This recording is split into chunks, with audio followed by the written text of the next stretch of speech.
Estamos en la segunda sesión del ciclo Territorios Análogos 2025. Es la segunda edición de este ciclo que organizamos en colaboración con el Colegio de Arquitectos, con la Comisión de Urbanismo, muchas gracias por la colaboración, y también con el área de formación, que organiza un curso estupendo de urbanismo, con una relevancia a nivel internacional, y que nosotros nos aprovechamos un poquito de sus ponentes pues, para acercarnos a la ciudadanía y al resto de los compañeros colegiados. Sin más, doy paso al decano del Colegio de Arquitectos de Galicia para que introduzca al ponente. Pois moitas gracias, Susana. Simplemente hoxe, primeiro, disculpar a non presencia de Ángel Cid, o presidente da delegación de Santiago. Está ben. A non presencia de Ángel Cid, o presidente da delegación de Santiago, que lle encantaría estar aquí, pero atopábase agora mal do estómago e pediume que presentara a xornada de hoxe, o cal para min é un placer extraordinario. Primeiro, porque a maneira na que, hoxe que aproveito que está aquí tamén Natalia, a vogal de urbanismo, e Rocío Lamas, que dende a área de formación coordina todas as actividades dos cursos que facemos na Escola Galega de Administración Pública, porque o que facemos con este tipo de conferencias é trasladar, aumentar o valor do que normalmente o colexio xa viña organizando en hai anos. Aproveitábamos a traer ponentes de moita relevancia, relatores que influían na formación de arquitectos e arquitectas de Galicia, pero quedaba moitas veces acotado aquel espacio, aquela aula, que, sen dúbida, era trascendente, pero non chegaba a toda a ciudadanía. A proposta da Delegación de Santiago foi que isto era unha oportunidade para traelo ao resto de colexiados e colexadas, e por que non aproveitar, igual que se fixo no caso de Javier Burón, a persoas relevantes, persoas trascendentes que poidan facer unha ponencia e trasladala a toda a ciudadanía. Así que hoxe temos a compañía, a presenza de Agustín Hernández Aja, Gus, para moitos de nós, que sen dúbida é desas persoas que é necesario sacar deses espazos reducidos e traelos para que todos o poidamos escoitar. Eu penso, hoxe que non tiña que presentalo, decíame, agora xa non son nada de todo ese currículum extenso, agora xa son profesor emérito na universidade, pero eu que o coñecín hai anos, e agora está aquí tamén Iván, un galego do Bierzo tamén, pero que estudiou con nós aquí na escola. Para nós Gus foi sempre un dinamizador, un impulsor da Escola de Arquitectura, e moita da xente de aquí, Sonia Freire, que tamén foi de estudiar ali no máster, xente que dende hai anos o traballo que facía Agustín en Madrid foi para moitos de nós o verdadeiro dinamizador do Departamento de Urbanismo durante moitos anos no que o máster, a maneira na que se ensinaba, e por eso tamén ocupou distintas posicións na propia estrutura de representación na Escola de Arquitectura de Madrid, porque era unha persoa activa, ou é unha persoa activa, pero dende logo naquel momento foi impulsor de moitos deses cursos, da maneira que se ensinaba urbanismo, unha conexión constante con todos os países de Latinoamérica, formou e dirixiu moitísimas teses doutorais sobre diversos temas en moitos países e, sobre todo, elaborou aquel atlas de vulnerabilidade penso que foi no 2010, cando empezachedes con aquel traballo. 96. 96, pero cando empeza a traballarse no principio do 2000, despois no 2010, ese atlas de vulnerabilidade que tanta base serviu para traballos posteriores sobre o que tiñamos que facer en barrios, sobre todo tras a crisis, en barrios que necesitaban ser repensados. Así que anticipouse a moitos dos problemas que hoxe temos sobre a nosa mesa e foi, sen dúbida, unha referencia para todos nós. Esa dinámica, ademais, lle permitiu ter unha posición activa, e a min que no urbanismo pareceme que non se pode ser de outro xeito. Se facemos urbanismo dende a ambigüedade, pois é moi difícil ser urbanista. Ás veces, ser urbanista supón ter unha posición, hoxe que está tamén aquí o concelleiro do propio Concello, ben o sabe que é necesario moitas veces tomar partido, tomar posición, porque senón non hai maneira de facer urbanismo se un non decide como quere que sexa o modelo das súas cidades. E tamén, por último, para comenzar esta presentación vai no facer cunha homenaxe a José Fariña, que para moitos de nós foi a maneira máis sinxela, a pensar da complexidade que tiña o seu traballo, máis sinxela de achegarnos ao urbanismo cando comenzábamos. Ese blog de urbanismo, penso que para todos os estudiantes de arquitectura, aquel urbanismo, territorio e paisaje, el blog de Fariña, era esa referencia constante, mensual, que nos permitía entender e familiarizarnos cunha linguaxe que lle permitía tanto a estudiantes como a investigadores coñecer cada unha das temáticas que iban xurdindo mes a mes e sentou unha base de traballos que pudemos seguir, penso que de todos os lugares, pero dende logo en Galicia, coa súa tese dos asentamentos rurales en Galicia, que xa é do ano 80, pois unha referencia constante. Cada vez que viña a Galicia, con nós foi extremadamente xeneroso, recordábamos Rocío, cada vez no curso de urbanismo, na formación dos novos arquitectos e arquitectas, sempre estaba disposto a vir a Galicia, a contarnos o que quería, o que nos preocupaba, con unha amabilidade extrema, cun cariño extremo. Eu tive a sorte da última conferencia na que participei con el, convidalo a falar sobre felicidade en Madrid. Lembro-me en Roca Gallery con el e moderar unha mesa sobre o que era a felicidade para un arquitecto e para un urbanista. Penso que das xornadas que tiven o placer de moderar foi unha das máis emotivas, porque el era así, sempre era emotivo, sempre era moi próximo, sempre era moi xeneroso nas súas palabras. E penso que unha das persoas que mellor o coñece, dende logo, foi Gus, o coñecía, foi Gus, así que douche a palabra e moitísimas gracias por estar aquí. Gracias.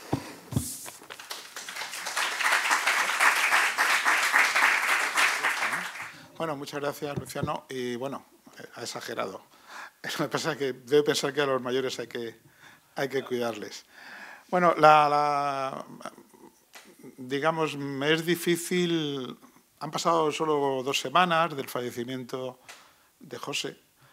Y es curioso porque en el último entrada a su blog, Voyage Voyage, realmente parece que escribe de turistificación, pero incluye desde el principio recuerdo esta canción, Voyage Voyage, y entonces hay una parte al final que él dice, aparece ahí, dice, y nunca volvió, ¿no?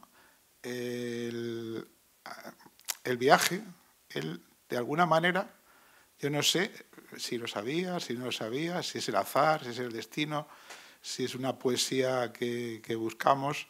Pepe ya hablaba de eso, porque Pepe era un viajero, no solo viajero por el mundo, que también, pero era un viajero por el conocimiento y por las cosas, y no solían tener la necesidad de volver si no era necesario y de una manera distinta sobre las cosas.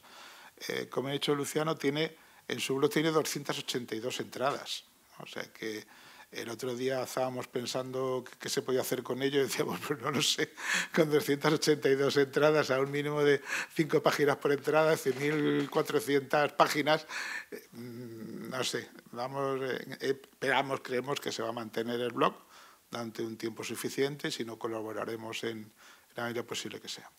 Pues no sé, José era una persona que durante mucho tiempo no afloraba, ¿no? Yo creo que durante mucho tiempo pues era una persona que le interesaban sus cosas, tenía habilidades para todo, no sé si sabéis que era ambidiestro, ¿no? Entonces uno de sus espectáculos era que empezaba a escribir con una mano y seguía con la otra, o dibujaba con las 2 manos a la vez, ¿no?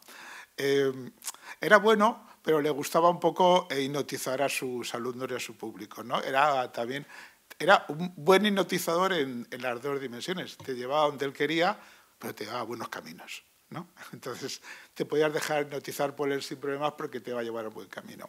El viaje. Yo el viaje lo he hecho con él en la escuela, he ido también algunas veces a algún viaje más lejano, ahí estábamos en Chile, y siempre ha sido fantástico viajar con él. O sea, nunca he notado cuando he viajado con él el mayor peso, o sea que no pesaba, o sea, no pesaba acompañarle, sino todo lo contrario, sino que dejabas de pesar tú yendo con él. Y es que, no sé, podía decir miles de cosas, cada una de las que estáis aquí, cada uno le conoceréis por un tema. Pues primero, como bien habéis dicho, su tesis sobre las parroquias gallegas. Hay que reconocer que su padre tenía el libro anterior de las parroquias y él hizo el de la estructura anterior. Luego, pues bueno, continuó, pues bueno, se metió en el tema de los aspectos bioclimáticos antes de que la gente que estuviese de moda. Confluimos los dos en un momento determinado en el tema del concepto de sostenibilidad y ecología, un concepto más amplio. No coincidíamos en todo, lo cual estaba bien, porque, digamos, podíamos no coincidir y nos llevábamos igual de bien en las visiones de las cosas, ¿no? Como digo yo era más apicultor o más pastor y él era más entomólogo. A él le gustaba la colmena, se la comiese o no el ácaro, le gustaba estudiar lo que pasaba con el ácaro. A mí, pues a lo mejor, lo que quiero es que esa colmena se salve, pero sin su conocimiento tampoco se salva, ¿no? Es una broma, ¿no?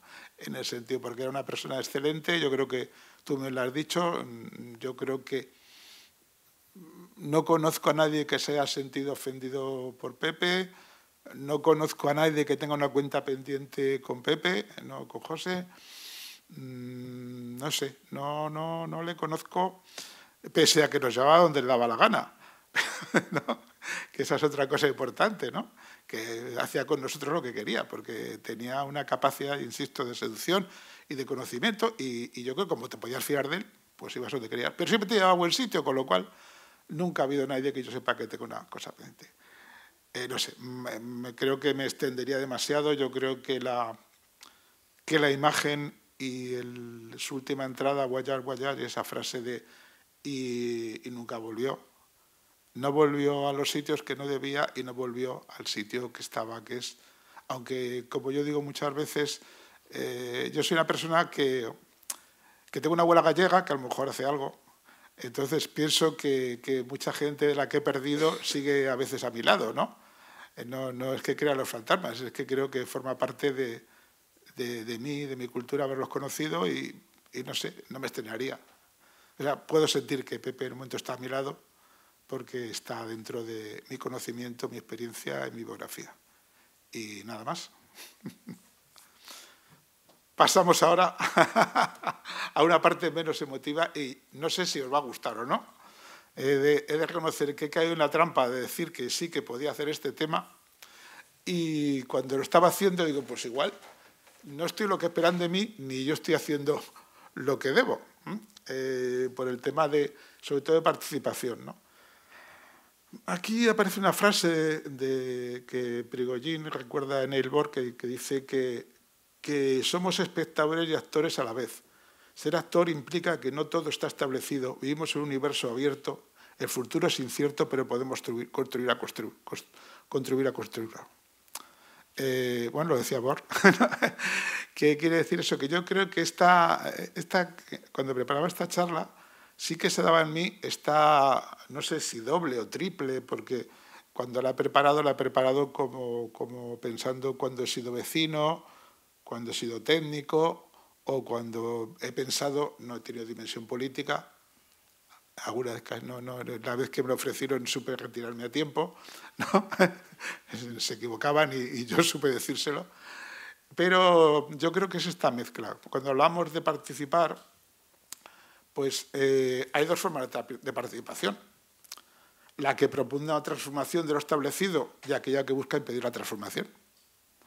A ver, la segunda es la más estable, está automatizada a través de las reglas sociales y los mecanismos funcionales del sistema.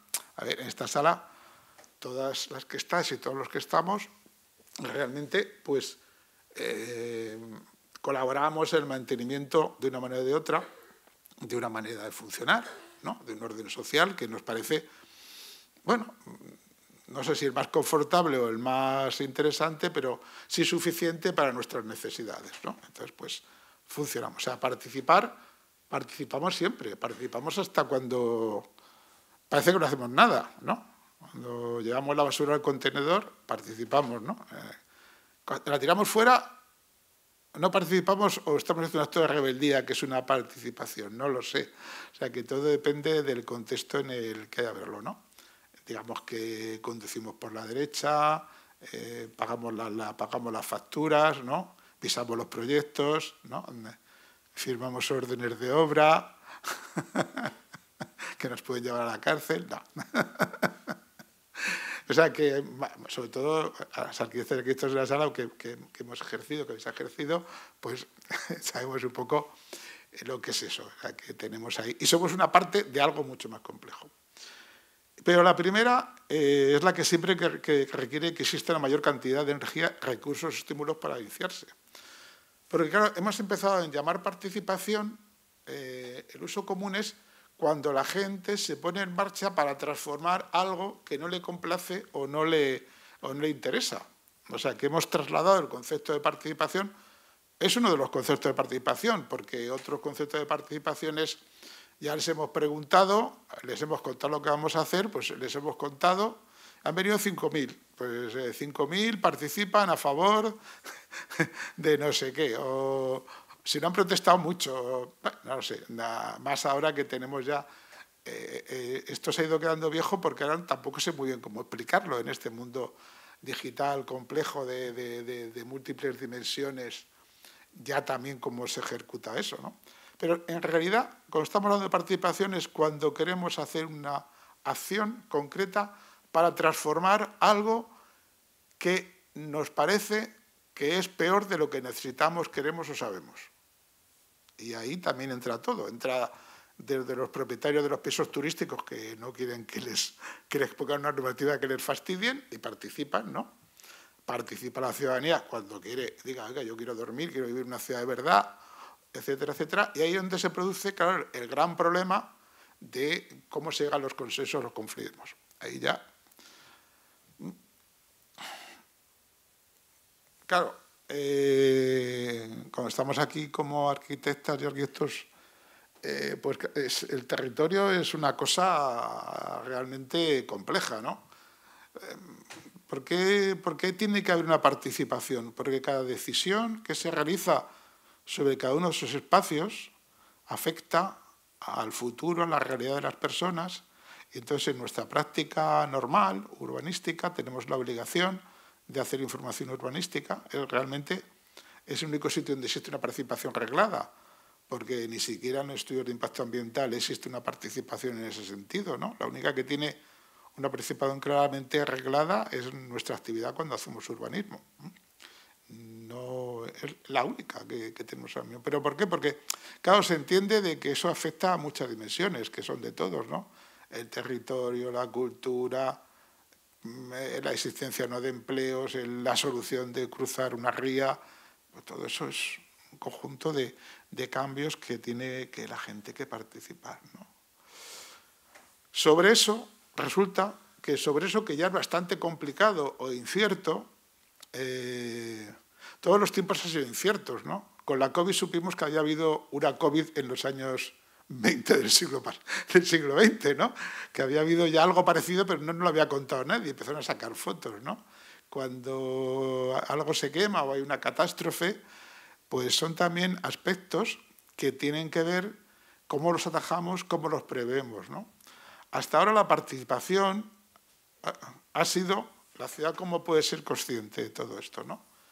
Es consciente cuando sus habitantes recuperan la condición de ciudadanos, ¿no? Y es aquel que está preocupado de la cosa pública más allá de la votación o de la afiliación a otra asociación, ¿no? Estos problemas en Galicia pues han tenido su respuesta, ¿no?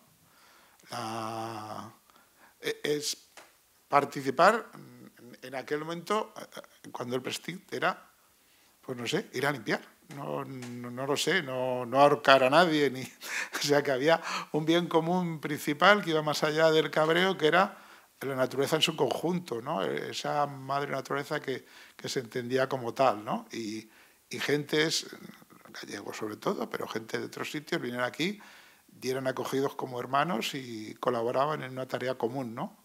Que es la dimensión del planeta.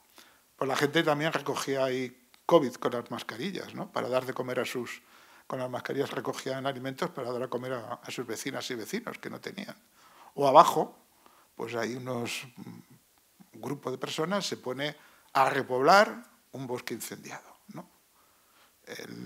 Ciudadanía, formas de participación. Formas de participación, además, espontáneas, ¿no? Es muy interesante, ¿no? Como, claro, decía Gomá, que el sociólogo decía que había una diferencia entre la participación de las asociaciones y los ciudadanos y los partidos políticos, que la participación ciudadana era como las energías libres o energías sostenibles, el sol, que era muy intensa, pero no, era muy difícil de guardar, ¿no? Y sin embargo los partidos políticos tenían menos capacidad de energía, pero tenían una capacidad de guardar lo que tenían muchísima, ¿no? Entonces, claro, estas cosas, bueno, duran lo que duran y quedan a recuerdo en la mente y en el cariño. Fue una parte, igual que la imagen de Fariña mía, de muchos de vosotros y vosotras, está esa imagen que os va a acompañar siempre, ¿no? De repente el olor o un ruido o cualquier cosa, ¿no? Estaréis ahí otra vez, ¿no? Pero no hemos mantenido todo el día eso, unos batallones, escuadrones de limpieza, ni los hemos transformado en otra cosa, porque han sido hacia un problema en un momento determinado. Claro, es una confluencia a la ciudad, que es un poco lo que hablábamos también, es esa confluencia de intereses y posibilidades que todos los días se modifican, ¿no? Si nos llegan a decir hace 10 años que nuestro problema iban a ser los pisos turísticos, aquí no sé si habrá cocinas fantasmas o muchas, pero bueno, Madrid, las cocinas fantasmas, es donde hacen las comidas esas para que todo el mundo... Ha habido un momento que era monstruoso, tuvieron que regularlo. El uso indebido del espacio por las terrazas, no sé, que otro tipo... La subida de los precios es brutal, una población que no vivía aquí, que ya vive. O sea, es un poliedro que está constantemente transformándose, ¿no? Lo que sabemos hace unos años no lo sabemos después. Luciana ha hecho referencia a nuestro catálogo de barrios vulnerables. Aquí está Iván, que es corresponsable conmigo de la edición que estamos haciendo ahora mismo del año 21 y heredará la del año 31. Hemos tenido que cambiar los indicadores. Primero, porque no son los mismos y porque para seguir teniendo idea de lo que queríamos teníamos que cambiar una manera de expresar porque había habido cambios en la sociedad. No podíamos seguir haciéndonos la misma pregunta obsesivamente, sino que teníamos que mirar alrededor, ¿no? Yo siempre digo que los urbanistas es un poco... Tenemos que encontrar las estructuras de las cosas, ¿no? Y si pongo el ejemplo de Ramón y Cajal, que al final lo que hacía era, como era acuarelista y aficionado y fotógrafo aficionado, pues le echaba guarrerías a sus trozos de cerebro, hasta que un día vino una estructura, le entendió. No dejaba que el GIS le dijese que 2 desviaciones típicas controlamos nosotros lo que queremos ver. Y lo que queremos ver, hay muchas estructuras distintas. Por eso la participación, ¿cuál de todas las estructuras que vemos es la sensata? ¿La que traslada los flujos de energía de una manera y los concentra en nuestro lado? ¿O los flujos que se pierden en otros sitios por esa apropiación de unos sobre otros, ¿no? Tenemos ahí... Claro, ¿cómo puedo determinar cuál es la pregunta correcta? La pregunta correcta no la podemos tomar solas y solos, ¿no? Es una cuestión indecidible, porque en un momento determinado hay visiones contrapuestas, o visiones que no contábamos, o dimensiones que no contábamos. Entonces, las preguntas, por tanto, hay que pactarlas. Es una decisión política en el mejor sentido. Nuestros trabajos, cuando hacemos trabajo de información o cuando hacemos un informe o algo de eso, tienen un objetivo. Se nos olvida, ¿no? A veces, ¿no? Los arquitectos y las que estáis aquí, incluso cuando hacéis un análisis de patología, lo hacéis pensando en algo, en que el edificio tiene que salvarse, que la estructura es de madera, que tienen poco dinero y que hay que hacer, y que el problema que ya sabes tú, que lo llevas viendo mucho tiempo, son las humedades. Tienes un conocimiento complejo que te dirige las preguntas. Pero a lo mejor igual resulta que te pregunta otra cosa. Dice, no, pero a mí lo que me parece que está pasando o lo que pasa en mi casa, pues es verdad, ¿no? No voy con mi terreno. Entonces, ¿cómo creemos que una complejidad se resume en una sola pregunta? No existe, hay que coger. Entonces, digamos que la ciudad es un aparato tan complejo y sin embargo tiene un sistema de regulación tan limitado en su visión. O sea, realmente, nosotros entramos ahora en las páginas de información de los ayuntamientos y tenemos muy poca información. Incluso no la tenemos agregada de una forma sensata, o sea, no nos dan, en el peor de los casos, nos dan hojas Excel o datos desagregados si nos lo dan vivos y si no nos lo dan en PDF para fastidiarnos, ¿no? Pero porque tampoco saben qué hacer con ellos, ¿no? O sea, que hay un momento determinado. Ahora, por ejemplo, pues, ¿qué filtro estamos poniendo a nuestras ciudades? Pues estamos haciendo, con la nueva agenda urbana, estamos haciendo los planes de acción de la agenda urbana. ¿Y qué ha hecho la agenda urbana? Pues ha dividido en 10 preguntas, ¿no? Con su contenido, y ha dicho, hágase usted estas preguntas en su entorno, claro, hágasela usted de manera colectiva, e incluye la participación. Porque si no tiene usted estas preguntas respondidas en su manera y como usted crea, y un plan de acción para revertirlo, pero ¿qué ocurre en ellas? No le voy a dejar presentarse a los proyectos EDIL para que le darle dinero, a la estrategia de desarrollo integral, no me acuerdo cómo se llama. Bueno, o sea, algunos estaréis ya pidiendo, ¿no? Alguien en la sala está ya haciendo alguna petición de... Fue el otro día a las reuniones de 700 personas online y 200 presenciales a que le explicasen cómo se pide el dinero, ¿no? Pero tienes que tener una manera de comunicarlo, ¿no? Y esa manera de comunicarlo tiene unas preguntas, pero te dejan hacer las respuestas que tú quieras. Y ahí es donde vosotras y nosotros tenemos que hacer el esfuerzo, si queremos que tenga distinto de éxito, de hacerlas con la ciudadanía. Lo importante es que esos planes de acción y esas agendas urbanas locales se hagan con la participación ciudadana. Porque si no contamos con ellos, no las van a aplicar, ¿no? Decía aquella señora que durante la sequía que tenía abierto grifo. Dice, ¿por qué tienes abierto grifo? Dice, la de suciedad que habrá con tanta sequía. Lo mejor es que corra el agua. Claro, el conocimiento, nadie le decía, no, el problema es que el agua es poca y está allí y si la tiras, tiene parte de razón. Ella tenía parte de razón, pero nadie le había hecho el discurso completo. A lo mejor tiene más razón que nosotros, es decir, pues sí que es verdad que hay que soltar un poco de agua porque nos vamos a dejar el río muerto, ¿no? O sea, que aquí hay una discusión también que no informamos a la ciudadanía de todo, ¿no? Bueno, ha salido mal la imagen, sobre eso, y nosotros hacemos un plan, ¿no? Claro, el plan tiene muchas trampas. Si veo en la sala gente que es capaz de dejar su plan lleno de trampas, ¿no? Como las películas de espías, ¿no? Antes decía de Fu Manchu, pero desde que tengo alumnos chinos ya creo que es políticamente incorrecto. Entonces, ¿no?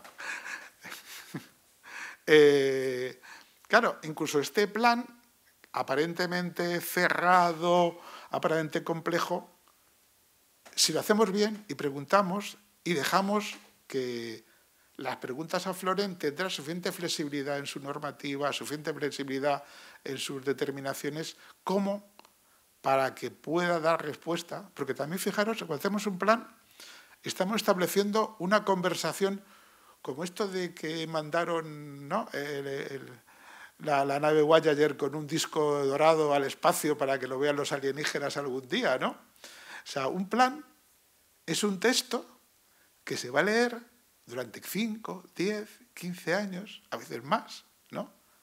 Se va a leer por alguien que no somos nosotras, ni nosotros ni vosotras, que a lo mejor no sabe de lo que estamos hablando y no tenemos que tener la precaución de hacer legible ese plan. También la participación es dejar saber que alguien pueda interpretar ese plan de otra manera. No sé si esta visión mía de la participación os conduce a algo, porque os estoy arrastrando, no como Fariña, porque Fariña os tendría todos arrobados, ¿no? Os estoy arrastrando por complejidades, ¿no? Pensar que un plan es un documento de comunicación con una gente que ni sabemos quién va a ser ni se parece a nosotros, ni tiene las experiencias que nosotros, pero va a tener que aplicarlos en una ciudad que no es la nuestra, que es la que habrá después, ¿no? César se acordará de aquello de Cali Gibran: vuestros hijos no son vuestros hijos, son hijos e hijas de la vida que se desea a sí misma. Igual que no podéis dar casa a sus cuerpos, no podéis casa a sus almas, que son las del futuro y el que otros no veréis ni en sueños. Pues nuestros habitantes de estas ciudades no son nuestros habitantes, son alguien que vendrá después y que tendremos que dejarles. O sea, que la propia estructura que dejamos es una estructura para que la gente... ¿Cómo hacemos eso? Claro, aquí entonces ha habido una cosa ahora pues más, digamos, de guerra de día a día. ¿Por qué la participación es una necesidad? Vamos a ver. Tú llegas a un sitio y tienes que hacer un plan o tienes que hacer cualquier cosa. Pues como no preguntes, lo llevan mal. Tienes que preguntar con educación para que no te tiren al pilón, ¿no? Yo lo aprendí, al principio me querían, me querían pegar y ya al final pues ya aprendí cómo había que preguntar las cosas a la gente para que no me pasase eso, ¿no? Pero sí que necesitamos saber, o sea, cómo los redactores de un plan y los concejales, ¿cuántas? 40 personas, como mucho. Bueno, los que toman decisiones son 5 o 6. Van a saber más que una ciudad de 100.000, 300.000, 3 millones de habitantes en el caso de Madrid. ¿Cómo van a saber todo lo que puede pasar, todo lo que puede equivocarse? ¿No? Así que necesitamos saber cómo va a funcionar. Cuando sacamos el documento de exposición al público, no solamente una cosa burocrática debe ser, sino cómo va a funcionar. ¿Esto que te estoy diciendo funciona o no funciona? Pues funciona para ti, no funciona, pues no funciona por esto, sí funciona por esto, ¿no? O sea que de un punto de vista egoísta, como técnicos y como políticos, la participación es necesaria, ¿no?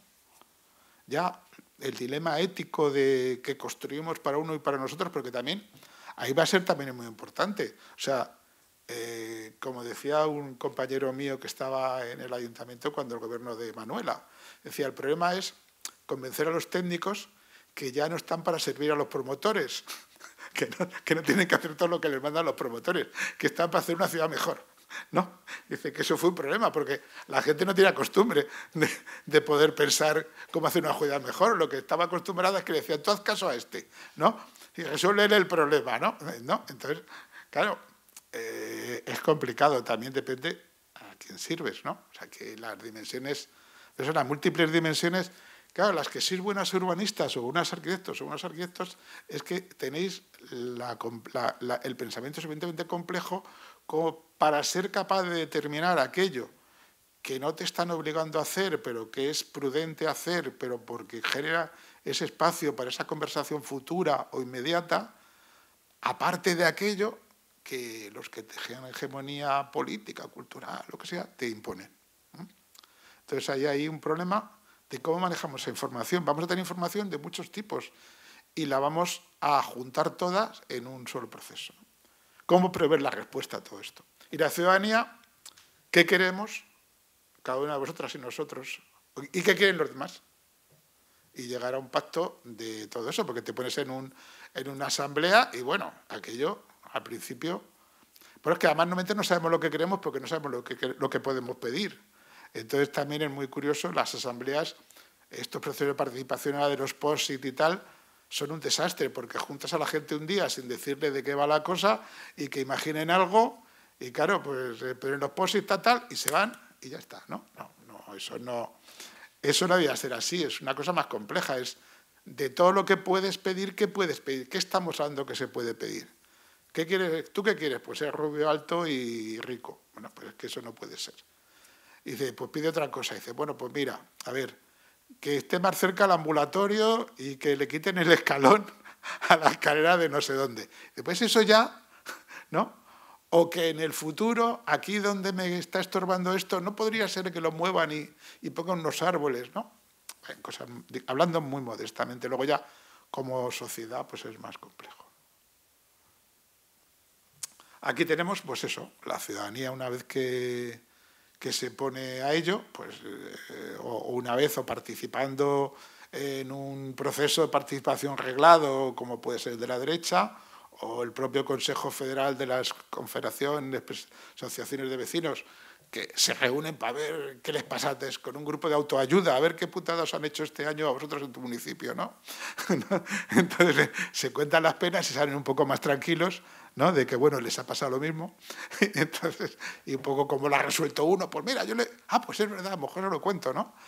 Eso es un de mayor calado. Y luego, bueno, ya por irrupción, ¿no? Cuando los vecinos, pues oye, mira, es que esto no puede ser así, esto ya no puedo seguir viviendo así, ¿no? Entonces aparece una forma por irrupción, ¿no? No sé si esto dura hasta las 8, 8:15, que lo tengo que acabar. 8:15, ¿acabo? 8:15, entonces voy más deprisa.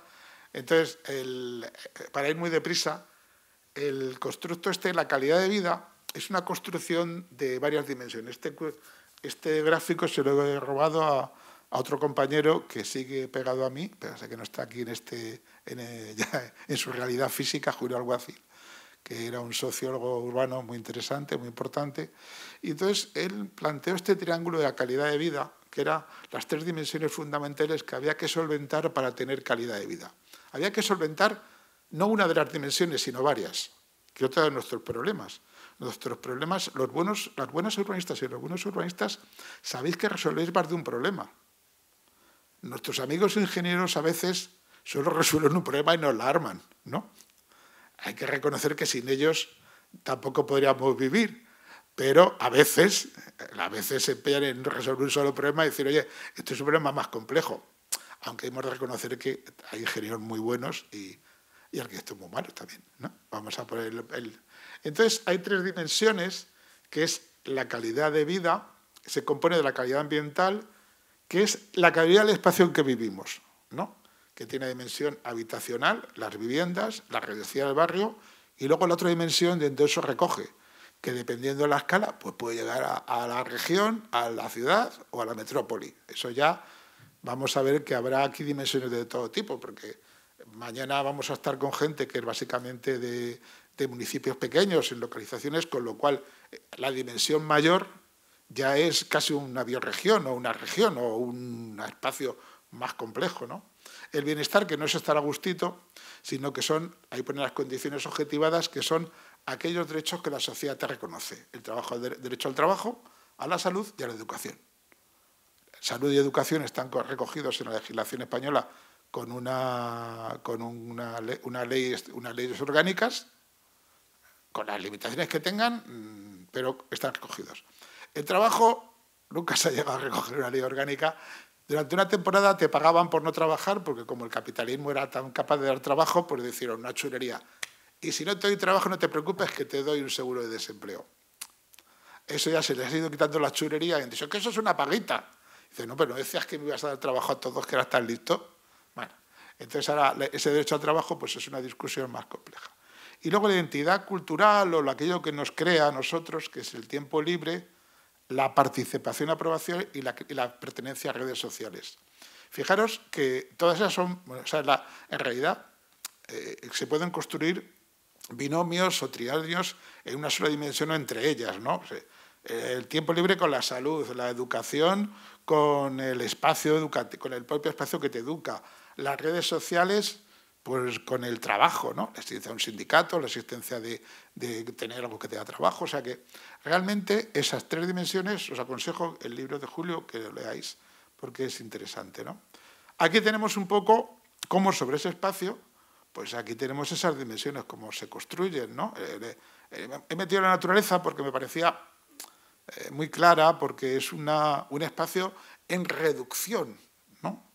La naturaleza está muriendo, la estamos agotando, ¿no? Estamos agotando, ya no hay... cuando éramos pequeños, los más mayores de aquí, el bacalao y las anchoas eran de pobres, ¿no? Ahora es una exquisitez porque hay poca, ¿no? Muchas cosas, ¿no? Empieza a haber poco, ¿no? Empieza a haber poca agua, empieza a haber poco de todo, ¿no? Es el espacio que lo he puesto ahí. Aquí está la primera, en los años 72, una huelga, aquí creo que era en Coruña. Y cómo la pertenencia, ese derecho a la educación, ese derecho que te convierte en ciudadano independientemente del tamaño que tengas, ¿no? Pues está aquí, ¿no? Como Y todas estas interacciones se producirían todas las que quisiésemos sobre ellas, ¿no? El espacio de la participación, por entrar aquí muy rápidamente, habría 3 visiones, ¿no?, de equipamientos, economía y ecología, ¿no? ¿Cómo lo ve el Estado? ¿Cómo lo veríamos como una estructura comunitaria? Eso que se llama también a veces la estructura comunitaria es lo que no es ni público ni privado, que es comunitario. Aquí tenemos ejemplos magníficos, ¿no?, de todavía estructuras comunitarias que se mantienen y que tienen esa relación con sus territorios y con sus realidades. Y lo privado, entiendo quizá mejor más como mercado, ¿no? Los equipamientos, el Estado lo entiende como algo asistencial, nosotros algo como una fuente de creación de algo, de que creas una identidad en la enseñanza. Lo privado pues te excluye, o pagas o no pagas, ya está. La economía del Estado intenta regularla, lo comunitario, desaparecía la monetización en muchos sitios y funciona por trueque. El trueque no monetiza más que por valor de uso, no por valor de cambio. Los huevos valen porque valen. Hombre, un chorizo pues, vale un poco más porque cunde más, da más sabor, no sé. Pero no hay una manera importante. Y sin embargo el mercado funciona creando escasez y creando precio, ¿no? Fijaros cómo es el mercado de listo, ¿no? Ayer mismo lo hemos visto, ¿no? Eso de la S-Libra, ¿no?, que creó el presidente Milei de Argentina, que en un solo día ha arruinado no sé a cuántas, a 40.000 personas, ¿no? No sé. Una cosa bárbara. O sea, el mercado tiene una capacidad. Lo que pasa es que el mercado, sumado a las redes telemáticas y todo eso, tiene unas capacidades brutales ahora mismo de resituarse sobre nosotros. Y luego la ecología, el Estado conserva, lo comunitario restaura y el privado pues le ve sacarle beneficio puro y duro. O sea, que no, pues cuando se acaba me voy a otro sitio, ¿no? Más ahora cuando las empresas que vienen aquí a sacar lo que sea, litio, lo que sea, que son australianas o no se sabe de dónde son, ¿no? No se van a quedar en el pueblo una vez que aquello se esquilme, se van a otro sitio a esquilmar otra cosa. Y si es al fondo del mar, pues al fondo del mar, ¿no? Y luego aquí es una cosa importante que ahí ya es cómo nos vemos nosotros o cómo veríamos nosotros, cómo debemos ver nosotros la participación cuando la pedimos. Para participar hay que ser parte de un sitio, estar en un sitio, sentirse parte de un sitio y tomar parte. Ser parte, estar, sentirse y tomar parte. Ahora mismo tenemos un problema muy importante porque la hipermovilidad y la complejidad de los espacios en los que vivimos nos hace muy difícil ser parte, estar en un sitio, vivimos en un sitio, trabajamos en otro, vamos de vacaciones uno más allá, incluso nuestra unidad familiar, nuestros amigos y tal, todavía complejizan más ese espacio, porque aunque nosotros vivamos en un sitio, yo vivo en otro y los demás allá, entonces es difícil encontrar un espacio en el que ser y ya sentirse de parte. ¿Veis? Aquí pues serían ser parte, ser una comunidad, tener identidad y crear conciencia. O sea, ser parte permite comunicarte, estar en un sitio te permite conocerle y sentirse parte te da conciencia y tomar parte es una acción para mejorar, para transformar, para mantener. Volvemos a decir, la acción no es solamente disruptiva y agresiva, a veces es, esto lo mantengo limpio porque sí. O sea, yo creo que los agricultores, no sé qué, mantienen el territorio, son, vamos, más participación que hacen ellos para que esto esté vivo, fresco, los alimentos sean de calidad, el espacio se mantenga. Hombre, protestan cuando tienen otros problemas, pero nadie dice que participen, ¿no?, cuando están arreglándolo todo. Igual aquí, ¿no?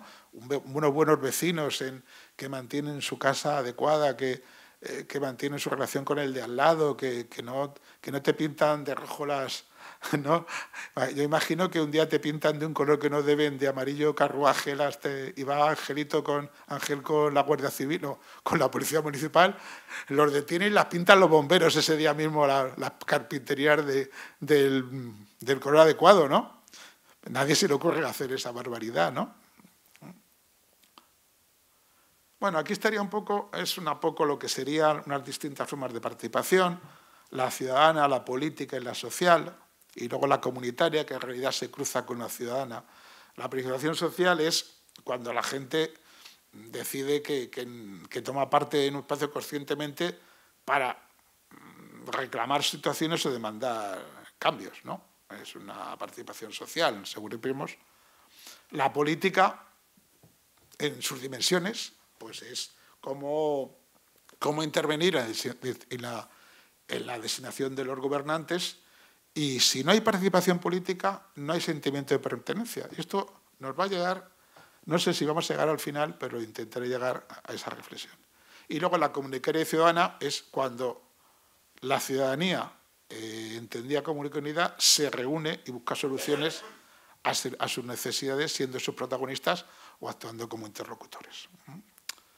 Bueno, aquí esto es un poquito para que lo veamos cómo hemos ido evolucionando los modelos de participación. El modelo, en los años 70, la crisis urbana. La crisis urbana, que en el caso español coincide con la transición política, se participa por irrupción, ¿no? Reclamamos, queremos esto, ¿no?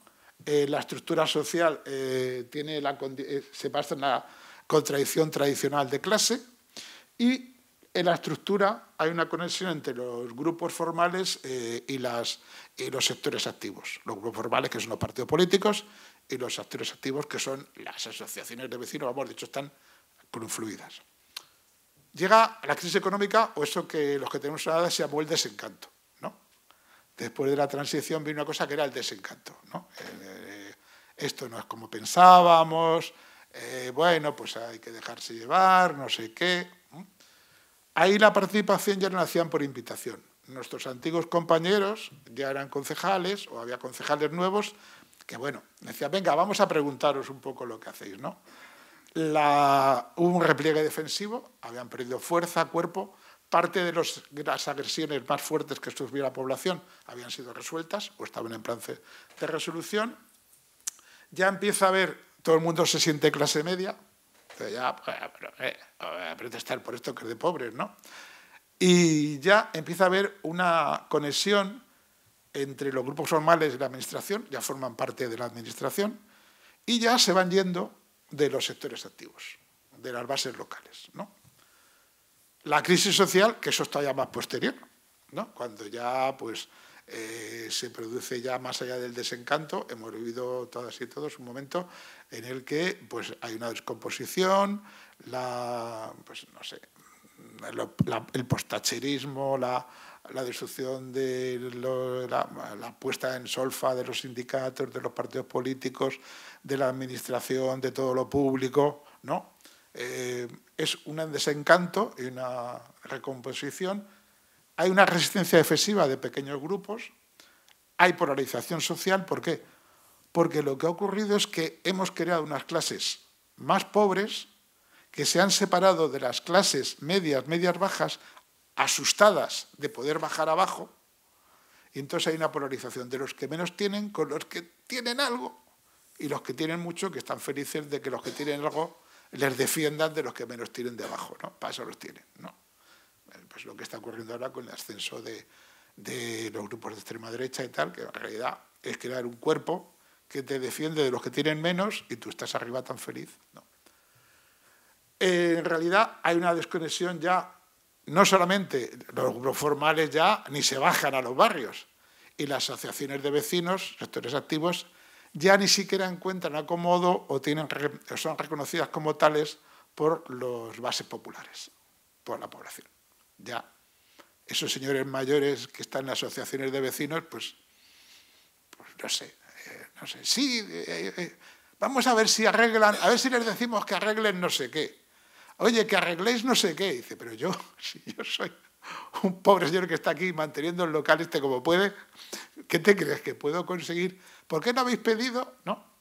Bueno, y ahora estamos en una crisis que no sé lo que es, aquí Julio le puso estos nombres, que es una crisis ecológica y una acumulación, una crisis de civilización. Bueno, esto ahora, estos días, da con lo que está pasando en el mundo, ¿no? Trump, Milei, Ucrania, Palestina para Gaza para ser un resort turístico. Esto no puede ser más distópico, ¿no? la película de Cuarón, Los hijos de los hombres, se está convirtiendo en realidad, ¿no? No lo sé, o sea que no puede ser más distópico.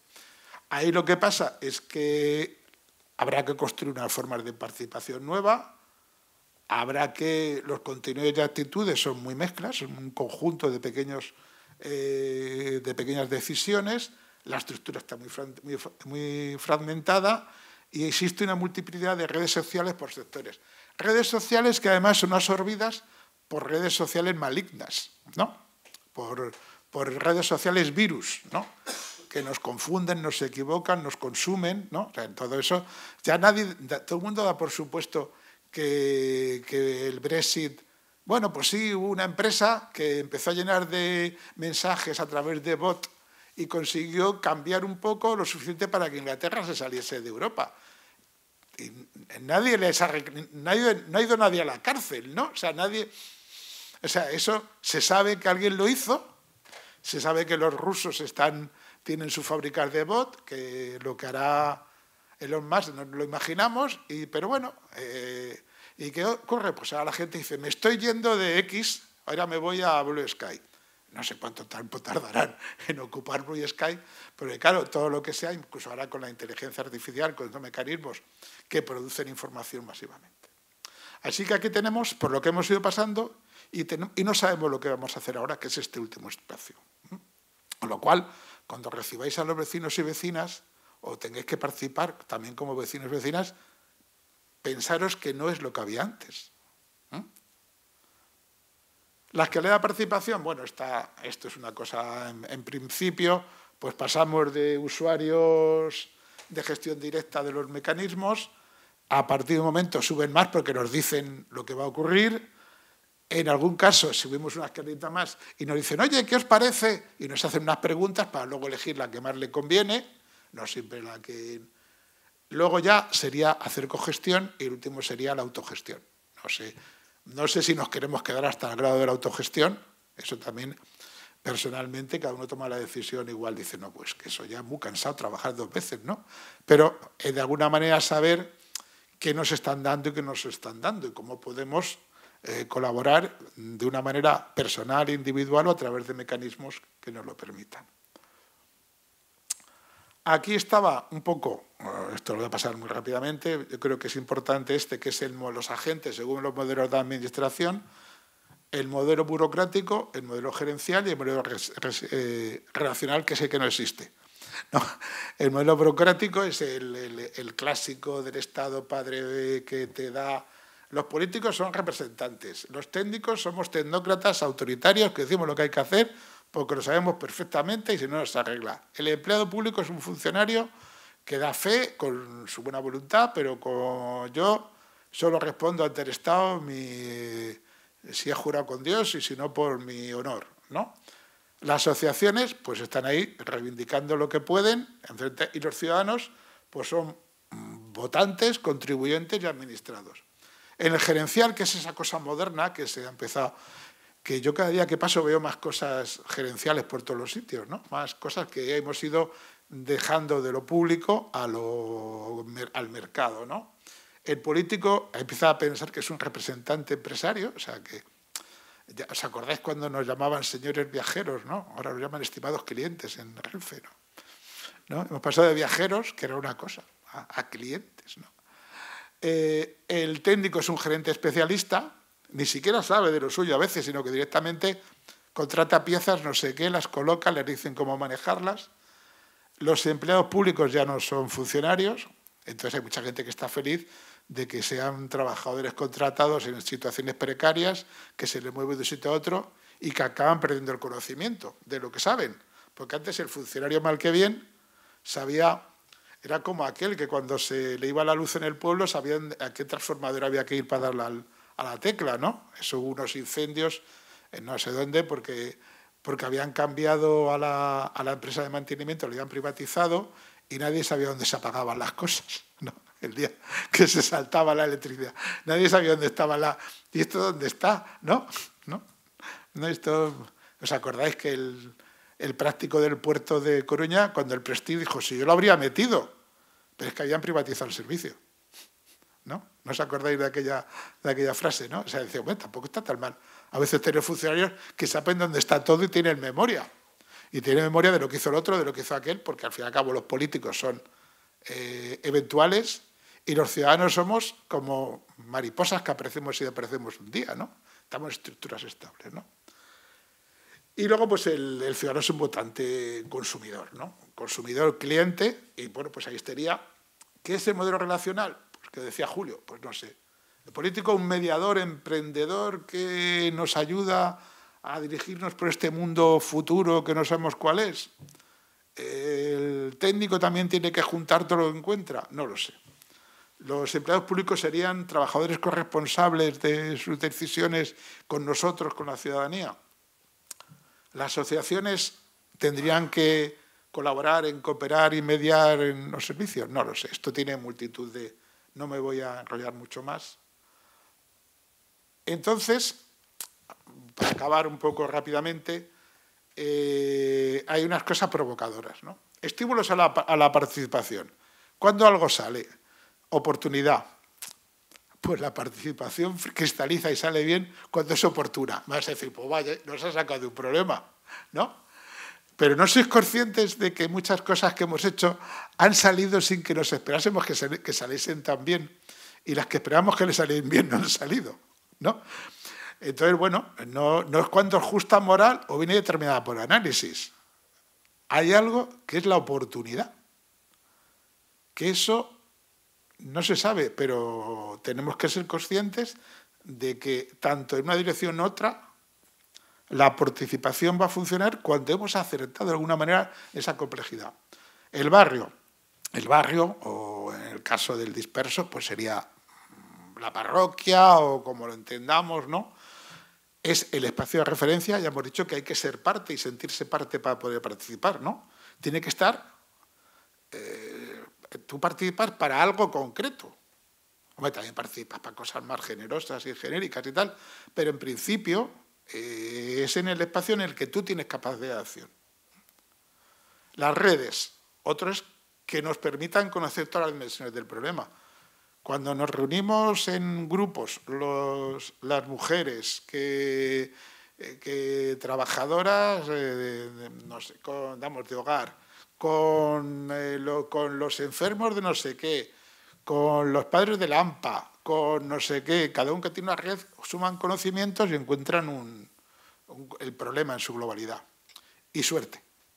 He dicho oportunidad, he dicho suerte, vas a decir que lo está poniendo muy mal, pero hay que tener oportunidad de suerte. Si hemos tenido suerte, una acción de perdón, es que todas las dimensiones han confluido una solución innovadora y desde la oportunidad, suerte es acertar y transmitir.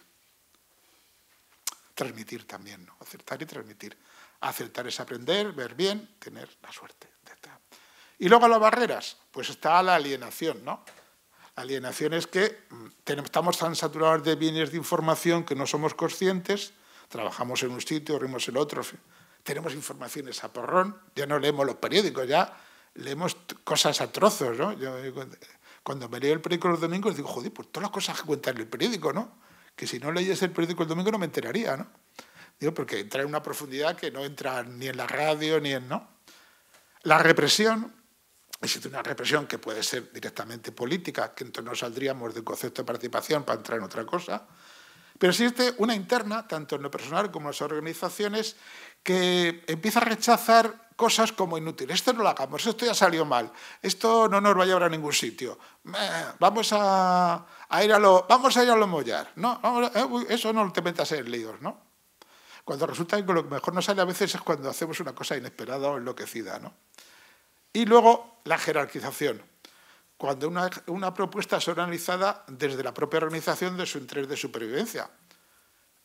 Todas las organizaciones, incluso una asociación de vecinos, una federación, pone por delante muchas veces su interés de supervivencia sobre otros intereses. Un presupuesto participativo en el que te dan tres contratados para que hagan las cosas y no sé qué, hombre, no te sale del corazón si tienes 5 empleados asociados a los presupuestos participativos montar un pollo en el ayuntamiento, porque estás pensando en tus 5 empleados que no lo pueden. ¿no? Esas 5 personas que tienen cara, que tienen vida, que tienen no sé qué. O sea, que hay un problema, es cómo intentar que la jerarquización es capaz de matizarla, ¿no? Y luego la iluminación. Estamos llenos de iluminados que saben las soluciones, ¿no? Que crean estructuras jerárquicas y que actúan como frena multitud de acciones innovadoras, ¿no? Es muy fácil, no os voy a engañar, lo conocéis perfectamente, de repente llega un iluminado y toda la gente le sigue, ¿no? Dice, pero si está diciendo una majadería, pues no, esto es lo que he dicho, está muy bien dicho y no sé qué, ¿no? Dice, pero bueno, a veces, ¿no? Me acuerdo en mi barrio había un edificio que iban a expropiar y no sé por qué, además era una expropiación que estaba bien pagada, pero este había ido a un sitio, había multiplicado por 7 la altura y el tamaño de su piso y sin pensar que esa parcela era pequeña y no podía construir, iba a construir una mierda, no iba a salir nada, lo multiplicaba por acción marcal y salía un pastón.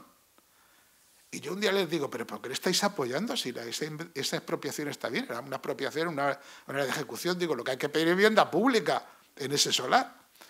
Dice, no. Digo, pero es que le están pagando muy bien. Digo, más que el mercado. Digo, esto es más de lo que le pagarían ahora. Y me dice uno, pues ya subirá y le pagarán más. Digo, pero ¿de qué estamos luchando? ¿Por lo común o porque existe la apropiación individualizada de un beneficio? O sea, que ahí de repente hubo una iluminación y todos empezamos a seguir a alguien de que ese señor tenía derecho a especular, ¿no? Entonces, eso fue una fantasía que se pega en nuestras mentes y ya está. Voy a pasar esto que es muy pesado, y entonces era simplemente, para acabar, no sé, pues se ha vuelto a borrar tú me has visto ponerlo en el tren que se había borrado, pues ha vuelto a borrar la frase. Bueno, era perplejidades. No sé si todas y todos conocéis el concepto de huella ecológica, que es la cantidad de territorio natural que tenemos que tener en un país para mantener el nivel de vida que tenemos, ¿no? Pues España necesita tener 2 veces y media su territorio, ¿no? O sea, que hay 2 Españas y media y solo conocemos una y solo damos de participación a esa una, a esos habitantes de esa una, cuando hay los habitantes de una y media que están en un sitio que nos provee de nuestra riqueza o nuestros recursos con los que no tenemos ninguna relación. Más que a través del mercado, ni política ni nada. Bueno, mandamos alguna ONG de vez en cuando y tal. Y cuando vienen aquí muertos de hambre, pues nos ponemos muy nerviosos. Pero fijaros que hay una paradoja en la huella ecológica, no solo una responsabilidad económica, sino moral y política. Política, no solo moral, mejor política. ¿Tendríamos que establecer alguna relación con los espacios, fuentes exteriores a nuestro territorio que nos proveen de los recursos?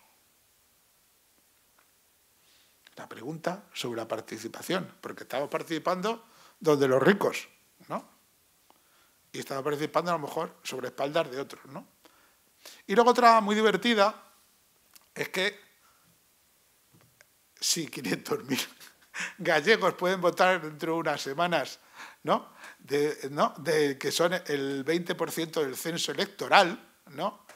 También lo de participación es curioso, ¿no? Ya sé que no participan los 500.000, no votan los 500.000, pero bueno, ahí pone que en Deza los emigrantes son ya el 30% del censo electoral, o sea que ya, seguro, si votasen todos al mismo, ganaban las elecciones, ¿no? Tendrían que mandar un propio, ¿no? O contratar un actor o algo para que les representase como alcalde, ¿no? Pero es una decisión interesante. Cómo esa discusión, que yo no voy a entrar en ella, pero es cuestión política, cultural creada, no participan los ciudadanos y ciudadanas de los espacios que recogemos nuestros recursos, pero sí reconocemos un cierto derecho de sangre, no lo sé ya, porque habrá algunos que ya la sangre la tengan muy diluida al cabo de 3 o 4 generaciones. Oye, yo soy nieto de gallega, y mi abuelo fue y vino, y los cubanos, y todos hemos estado recorriendo todo el mundo, ¿no? Entonces ahí hay una discusión interesante, ¿no? Esa participación también, que se construye un constructo político en el que se reconoce el derecho al que se fue de volver y seguir participando, pero hay que hacerlo visible, ¿no? Luego habrá que hacer como Fraga cuando le llegaban los votos de Venezuela, que tuvo que llamar a Raúl Castro a que le dijese a Chávez, mándame los votos de Venezuela que no llegan. Llegaron al día siguiente, ¿no? ¿no? Pero hacían falta esos votos para acabar el recuento, ¿no? No sé, estábamos ahí todos esperando. Y luego aquí, otra cosa importante, aquí no tenéis todavía una población. En España, el 19% de la población no ha nacido en España. ¿Sois conscientes? ¿No? El 19% de la población no ha nacido en España. Y el 14% de la población es extranjera, sin derecho a voto. Hay pueblos en Madrid que tienen más del 25% de la población sin derecho a voto. Hay barrios en Madrid que tienen más del 25% de la población porque son inmigrantes y no votan. No pueden votar. Solo pueden votar muy pocos. Pueden votar los europeos, algún país latinoamericano que tiene un derecho raro de reciprocidad, pero el resto no votan. Y ahora mismo pues ya empezáis a tener aquí, bueno, además tenéis, yo creo que es en Vigo, ¿no?, que tiene con 300.000 vigueses, tiene como 25.000 emigrantes, o sea que tiene 8,5% de población extranjera. Y esos no votan. Y, por tanto, como no votan, lo que ellos necesiten, al que es votado le importa poco, ¿no? Y al que le sale bien esa jugada, le interesa poco que voten los que no pueden votar, aunque el voto de los que no pueden votar es misterioso, ¿no? Ya recuerdo que durante la República no se quería dejar votar a las mujeres porque quise votar a todas a la derecha, ¿no? ¿No? O sea, esa era la discusión de si las mujeres debían votar o no, porque los curas las iban a dejar votar a la derecha, ¿no? Ahora hay múltiples dimensiones, no es que todos los latinoamericanos van a votar al PP, no sé, pues votarán a lo que les parezca, ¿no? No sé, ¿no? Entonces, bueno, pues estas paradojas sobre la participación, o sea, este recorrido que hemos hecho por la participación es una estructura, es una necesidad técnica.